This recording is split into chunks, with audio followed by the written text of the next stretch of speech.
Paano kaya lulusot yan? May solid north. Siyempre, mga Walang congressman sa solid norte. Baka magkampihan yung mga congressman sa norte, pinapa-impeach nyo yung yung kanilang presidente.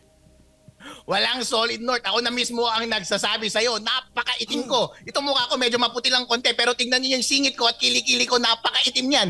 Rinerepresent ka namin ang lahat ng Pilipino, lahat ng Ilocano, hindi buo ang suporta ni Presidente BBM sa Luzon. Kaya nga kasama rin namin si Chavit.